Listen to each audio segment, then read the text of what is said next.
আসসালামু আলাইকুম বন্ধুরা, আপনার সবাইকে স্বাগতম জানাই আজকে নতুন ভিডিওতে। বন্ধুরা, আজকের ভিডিওতে আমরা পার্লিয়ামেন্টও উইন্টার সেশনের একদিন ডিবেটর বিষয়ে মাথা তখন যে ডিবেট আসলো বন্দে মাতরমের উপরে।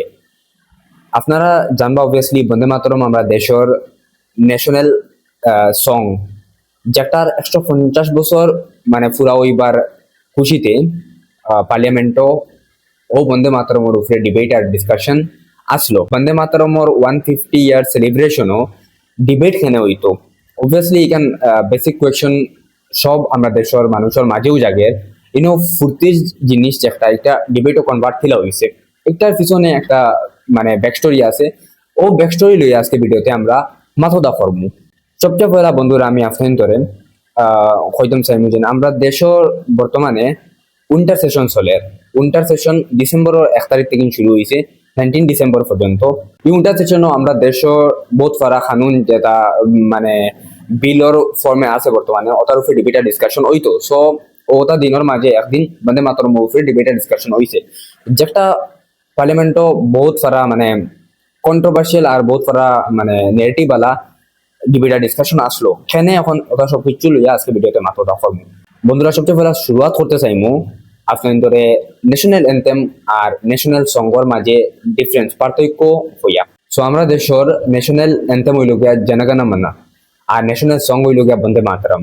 জনগণ মনা রবীন্দ্রনাথ ঠাকুরে লেখছেন আর বন্দে মাতরম লেখছেন বঙ্কিমচন্দ্র চ্যাটার্জি। এখন এই দুই জিনিসের মাঝে পার্থক্য আছে, লিগেল পার্থক্য আছে, কনস্টিটিউশনাল পার্থক্য আছে। ন্যাশনাল অ্যান্থেম হইল গিয়া লিগেলি রিকগনাইজ আর আমরা দেশের কনস্টিটিউশনের আর্টিকেল 51A যেটা ফান্ডামেন্টাল ডিউটিজের ভিতরে হামায় আর আর্টিকেল 51 এর মানে ভিতরে ন্যাশনাল অ্যান্থেমর কয়টা জিনিস মেনশন আছে। যেমন ন্যাশনাল অ্যান্থেম যেটুকু বাজবো এটুকু বা ন্যাশনাল অ্যান্থেম যেটুকু গাইবা এটুকু মানে খাড়া হওয়া খুব বেশি জরুরি। মানে উবাইয়া ন্যাশনাল অ্যান্থেম গাওয়া হইব আর পার্টিকুলার একটা টাইমিংসের ভিতরে, যেমন 52 সেকেন্ড হইল গিয়া কম্পালসারি টাইমিং, একটার উপরে যাইতো না বা একটাতে কম হইতো না। ও টাইমিং মেনটেন করিয়া ন্যাশনাল অ্যান্থেম গাওয়া হইতো। তো এরপরে যদি কেউ এটা জিনিস মানে না ন্যাশনাল অ্যান্থেম যেটুকু বাজবো বা গাইবার টাইমে, তাহলে এই মানুষরে অ্যারেস্ট করা হইব বা এই মানুষে লিগেল কনসিকুয়েন্সেস ফেস করবো under India's prevention of insults to national honour act. এখন বন্ধুরা, ন্যাশনাল সঙ্গ যদি মাথা করি, ন্যাশনাল সঙ্গ হইল গিয়া বন্দে মাতরম, যেটা বঙ্কিমচন্দ্র চ্যাটার্জি 1880 লেখলা। বাট টাইম তানোর একটা বুক আনন্দ মঠর থ্রুতে 1882 ফার্স্ট টাইম পাবলিশ হয়েছে। সো ওটার 150 বছর মানানি হয়েছে রিসেন্ট একটা পার্লামেন্টর ডিবেট ডিসকাশনের দিনও। সো ন্যাশনাল সঙ্গ কোনো ইলা প্রটোকল নাই যেন তুমি গাওয়াও লাগবো, ইলা ম্যান্ডেটরি নাই, লিগেলি ইলা ম্যান্ডেটরি নাই। এটা একটা মানে হিস্টোরিক্যাল সিগনিফিকেন্স আছে এই ন্যাশনাল সঙ্গর, যেটা আজাদির টাইমে ফ্রিডম স্ট্রাগলের টাইমে আমরা দেশের যারা ফ্রিডমর লাগিন স্বাধীনতার লাগিন লড়াই করা আসতা ব্রিটিশের এগেইনস্টে, তারা একটা গীত গাইতা যে গীতে মানে পুরা দেশের মানুষের ভিতরে একটা ইউনিটি, একটা মানে ফ্রেটার্নিটি ডেভেলপ করতো, একটা ফিলিং ডেভেলপ করতো নিজের দেশে আজাদ করার কারণে।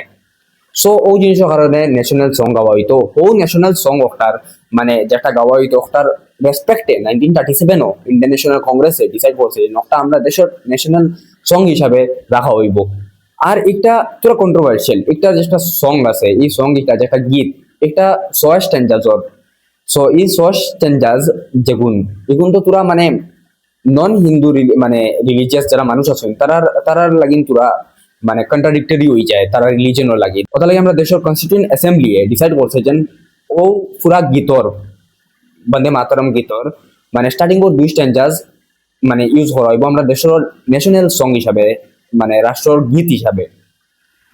এখন লিগেলি যদি মাথা করি এই ন্যাশনাল যেটা সং আছে ন্যাশনাল গীত যেটা এটা কোনো লিগেলি মানে বাইন্ডেড নাই কোনো ইন্ডিয়ান সিটিজেন উপরে যে তান ম্যান্ডেটরিলি গাওয়া লাগবো জেলা ন্যাশনাল অ্যান্থেম। ইভেন ন্যাশনাল অ্যান্থেমের সময় না গাইলেও কোনো অসুবিধা নাই, বাট খালি তুমি উবাইতায় রেসপেক্ট করতায় দাঁড়াইতায় ওটা সব জিনিস মানা হইব যেটা লিগেলি মানে রিকগনাইজ করা। তো বেসিক্যালি ন্যাশনাল সং যেটা রাষ্ট্রগীত যেটা এটা একটা মানে হিস্টোরিক্যাল সিগনিফিকেন্স রে বুঝাইবার লাগিন এই গীত এটা কোনো মানে লিগেলি ও কনস্টিটিউশনালি ও কোনো ম্যান্ডেটরি নাই কেউ গাইতা।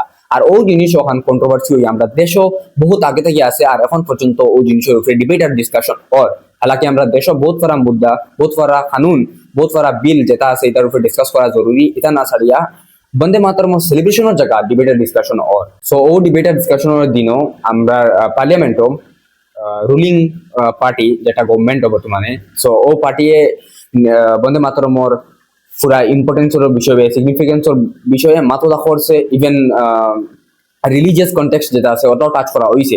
এরপরে যারা মানে অন্য পার্টির অপোজিশনের মেম্বার্স আছেন, মুসলিম মেম্বার্স, তারাও নিজের কাউন্টার রাখছেন বন্দে মাতরম খেনে আমরা গাইতে পারতা না বা মুসলমানে খেনে গাই না। এটা সবচেয়ে বড় প্রশ্ন হয়ে দাঁড়ায় যে বন্দে মাতরম মুসলমান গাইলে প্রবলেম কিনা। সো এখন এই জিনিসের বিষয়ে মাথা দেওয়ার আগে প্রিয়াম্বলের মানে মেনশন কয়টা জিনিস ওগুন আমরা জানা সবচেয়ে বেশি জরুরি। সো বন্ধুরা, আমরা দেশের প্রিয়াম্বলও একটা জিনিস মেনশন আছে, liberty of thought, expression, belief, faith and worship. আমরা দেশের প্রিয়াম্বল হইল গিয়ে আমরা কনস্টিটিউশনের সংবিধানের আইডেন্টিটি কার্ড হিসাবে মানা হয়, মানে আস্থা কনস্টিটিউশনের সোল হিসাবে মানা হয় প্রিয়াম্বল। সো প্রিয়াম্বল ওই জিনিসকে মেনশন করা আছে। আর আমরা দেশের কনস্টিটিউশনও আর্টিকেল 25 থেকে 28 পর্যন্ত ধার্মিক মানে যেটা আছে মানে লিবার্টি আছে, লিবার্টি অফ থট আছে, ধার্মিক মানে ফ্রিডম আছে, এটা সব জিনিস মেনশন করা আছে। এই জিনিস এখানে আমরা ইয়াদ রাখা জরুরি। এখন আই বন্দে মাতরম কিলা কন্ট্রোভার্সিয়াল মুসলিমর লাগে। সো আমরা দেশের রিসেন্ট বন্দে মাতরমের উপরে ডিবেট আর ডিসকাশনের পরে আমরা দেশের জামায়াতুল উলামা হিন্দে একটা স্টেটমেন্ট পাস করছেন জামায়াতুল উলামা হিন্দর প্রেসিডেন্টে আরশাদ মাদানির থ্রুতে। সো তাই কইতে রাখেন, we have no objection to anyone reciting or singing Vande Mataram. আমরা কোনো প্রবলেম নাই অন্য কেউ গাও গাইবার সময় বা রিসাইট করতে সময় বন্দে মাতরম গাইতে পারবাই। However, a Muslim worships only one Allah and cannot associate anyone else with him in worship. So, তাই নয় হয়েছে এরা মুসলমানে মানে মনোথিজমও বিলিভ করুন যে এক আল্লাহ আছেন আমরা, আর আমরা তান সামনে সজদা করি, বাকি সরের ফুজি না, বাকি সামনে সজদা করি না। বাট বন্দে মাতরমর ইভেন টু স্ট্যান্ডার্স যেগুন বর্তমানে ন্যাশনাল সং হিসাবে মানে মানা হয়, ও স্ট্যান্ডার্সও বন্দে মাতরম আছে। মানে এগুর লিটল মিনিং হইল গিয়া যেন I bow in front of Mother India. এগুত মানে কি তা যেন ইন্ডিয়ার ইমেজ ডেপিকশন হইল গিয়া যেন ইন্ডিয়া হইল গিয়া একজন দেবী। সো ভারত মাতা, ও ভারত মাতার সামনে সজদা করার মাত করা হয়। সো এই জিনিস একটা কন্ট্রাডিক্টরি হয়ে যায় মানে মুসলিমর পার্সপেক্টিভে, মুসলিমর রিলিজিয়াস ভ্যালুস হিসাবে। অবভিয়াসলি মুসলিমে মনোথিজমের উপরে বিলিভ করুন, মানে এক আল্লাহর উপরে বিলিভ করুন। সো এই জায়গাত আই যায় আরো জায়গা মানে আরো তুমি সেগুলো ওয়ার্শিপ করতে। সো এই জায়গাত ও কন্ট্রাডিকশনের কারণে মুসলিমে বন্দে মাতরম সং গাইন না, but on the other hand respect করইন, অন্য কেউ গাইলে অ্যাপ্রিসিয়েট করইন। একটা কারণ এটা একটা ট্রেডিশনাল হিস্টোরিক্যাল সিগনিফিকেন্স আছে এই সঙ্গ, যে সঙ্গে আগে আগে ফ্রিডম স্ট্রাগল মানুষে এক করিয়ে ধরছে, ব্রিটিশের এগেইনস্টে ফাইট করার লাগিন মানুষের একটা মানে মজবুতি দিছে, মানুষে ওগু গাইয়া গাইয়া ফ্রিডম স্ট্রাগল করছে। বাট হৌ সময় যারা এই বন্দে মাতরম গাইছইন না আর ফ্রিডম স্ট্রাগল লয়ে ফাইট করছইন না, আজকাল তারা যদি আমরা মানে পেট্রিয়টিজমের ফাট ফড়াইন, এই জিনিসটা আরো বেশি কন্ট্রাডিক্টরি হইয়া দাঁড়ায়। এখন ও বন্দে মাতরম কনস্টিটিউশনাল সাইড, লিগাল সাইডও আমরা দেখছি। আমরা দেশের প্রিয়াম্বল ও মেনশন দেখছি liberty of thought, expression, belief, worship, ওটা জিনিসের বিষয়ে মেনশন আছে। এখন কোনো মুসলমানে যদি বন্দে মাতরম যেটা একটা মানে লিগালি রিকগনাইজ নাই আর কনস্টিটিউশনালি বাইন্ডেড নাই, সিটিজেনের উপরে যেন গাওয়াও লাগবো, ম্যান্ডেটরি নাই, এক মুসলমানে একটা না গাইলে কিলা হে মানে ইন্ডিয়ার লইয়া তার প্যাট্রিয়টিজম নাই বা তার নিজের দেশ হিসাবে মানেন না। সো ইসলামও দেশের বিষয়ে ওয়াতানোর বিষয় লইয়া বহু ডিটেইললি এটা জিনিস এক্সপ্লেইন আছে। এখন অন্য রিলিজিয়াস মানছে বাবু ইন্ডিয়ান কেউ যদি মুসলমান হে নিজের দেশে বা ইন্ডিয়ার দেশ হিসাবে মানতো না বা হে ইন্ডিয়ার লগে লয়াল নাই। এখন ইটা জিনিস লগে জারির হিসাবে তুমি তোমার পারসেপশন সেট করে দেয়, তোমার সুবিধা হিসাবে সেট করে দেয়। কেউ যদি রিলিজিয়াস হয় এখানে মানি না যেন হে মানে তার নিজের দেশের হইতে পারে, নিজের দেশের তার মায়া থাকতো না। এখন রিলিজিয়ান আর দেশ এখানে আমরা দেশের প্রেম বলে কনস্টিটিউশনে ইকুয়ালি মানে সুন্দর করিয়া ব্যালেন্স করে রাখছে। এখন যদি কেউ নিজের পার্সোনাল আইডিওলজি ন্যাশনাল আইডিওলজি বানাইতে চায়, অবভিয়াসলি যে জিনিস এখানে কন্ট্রাডিক্টরি হইয়া দাঁড়াইব, যে জিনিসে মানে একটা দেশের ভিতরে ডিসহারমনি পয়দা করবো। ইসলামও দেশের বিষয়ে নিজের দেশের লগে মহব্বত থাকতো তোমার, এই জিনিসের ভালো ইম্পর্টেন্স আছে, এই জিনিসের মেনশন আছে। বাট রিলিজিয়াস ভ্যালুস যেটা মেইন বেসিক স্ট্রাকচার রিলিজিয়াস, ইটা জিনিসে মানে কন্ট্রাডিক্টরি হইতো না। ইগো আমরা কনস্টিটিউশনেও কইছি যেন ইকুয়ালি ব্যালেন্স করিয়া লইয়া যাইতে পারবা। এখন কোন পলিটিক্যাল পার্টির বা কোন পলিটিক্যাল আইডিওলজি থাকে যে এক জিনিস একটা এক্সট্রিম ফর্মে, এখন আমরা দেশ এক্সট্রিম ফর্মে বঞ্চিও না। আমরা দেশ স্টার্টিং গো সময় মানে সব এসোসিয়েট হইছেন এক জায়গা, সবে একলগে এক জায়গা তাইয়া কনস্টিটিউশনরে মানছেন। ও কনস্টিটিউশন যে কনস্টিটিউশনের সব রিলিজিয়াস রাইটস রে সিকিউর করা হয়েছে। আর আমরা দেশ একটা সেকুলার কান্ট্রি বানানি হয়েছে। স্টার্টিং ওগু আসলো ও আইডিয়াজের কারণে সব মানুষ একত্রে আইসেন। এখন সাডেনলি যদি ই main core idea basic structure যেগুলো সেকুলারিজম এটা যদি মানে বাঙ্গা করা হয়ে যায়, এটা যদি হরানি হয়ে যায়, তো অবভিয়াসলি এই জায়গাত মানে ইন্টিগ্রিটিটা নষ্ট হয়ে যায় আমরা দেশের মাঝে যে ফ্রেটার্নিটি আসলো এই জিনিস মানে ভ্যালুলেস হয়ে যায়।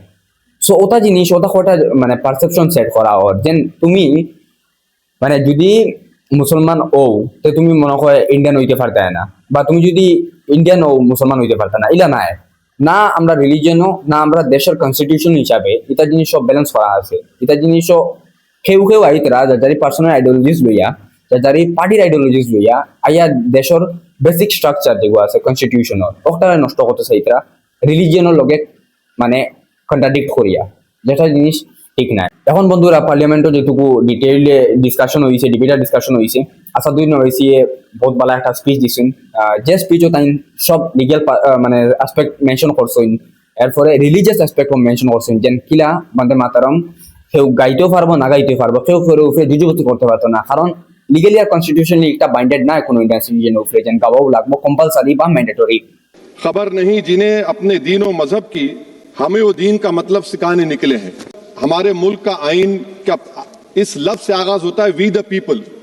इसका आगाज भारत माता के नाम से नहीं होता है। हमारे संविधान का जो प्रियम्बल है वो क्या कहता है? Liberty of thought, expression, belief, faith and worship. अगर दस्तूर का ये पहला सफा ये बात करता है तो फिर कैसे किसी शहरी को किसी खुदा, देवी, देवता की इबादत करने पर या सजदा करने पर मजबूर किया जा सकता है?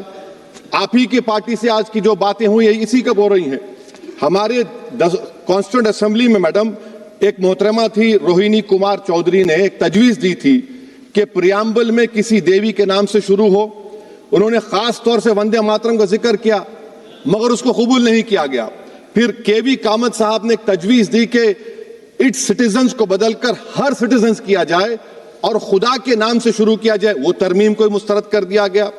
हमारे संविधान का उसूल यह है कि भारत क्या है, उसकी अवाम है, अवामी कानून की मुसन्निफ है, अवाम की मर्जी से सबसे बालातर है, अवामी हाकिम है। मुल्क किसी खुदा, देवी, देवता, मजहबी इलामत के नाम से नहीं चलता, ना मुल्क किसी एक मजहब की मिल्कियत है। इसीलिए बाबा साहब अंबेडकर ने क्या कहा था? उन्होंने मदर इंडिया के नजरिए को मुस्तरद किया। बाबा साहब ने एक नई इस्तिलाह वजह कर दी और कहा कि भैक्षित भारत, ये बाबा साहब अंबेडकर ने कहा।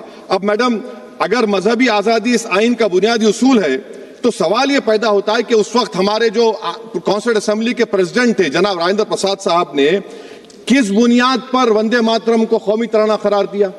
ना तो कोई सेक्युलर रेजोल्यूशन है इसके बारे में। मैडम मैं आपको बताना चाहूंगा कि जुडिशरी क्या कहती है। बीजू इमैनुअल केस है 1986 का, जिसमें जिहोवा विटनेस ने कहा कि मैं नेशनल एंथम के वक्त खड़े रहूंगी, पढ़ूंगी नहीं। सुप्रीम कोर्ट ने कहा कि उसने कोई गुनाह नहीं किया। वहीं एक 2017 का केस है अश्विनी उपाध्याय का केस सुप्रीम कोर्ट का, उन्होंने कहा गाइडलाइंस दिए जाएं वंदे मातरम पर, सुप्रीम कोर्ट ने नहीं कह दिया। फिर आप आ जाइए madam prevention of insult act national 1971, इसमें नेशनल सॉन्ग नहीं है, सिर्फ नेशनल एम्बलम और आपका नेशनल एंथम है। फिर आप आ जाइए 40th अमेंडमेंट आर्टिकल 51 है 76 में पास हुआ, उसमें भी इसका कोई जिक्र नहीं है। मैडम मैं आपके सामने बताना चाहूंगा कि हमारा भारत एक इसका मजमुआ क्या है, इसमें हिंदू है, मुसलमान है, सिख है, ईसाई है, जैन है, एथिस्ट है, मेहनतकश है, किसान, गरीब, मजलूम और दलित है।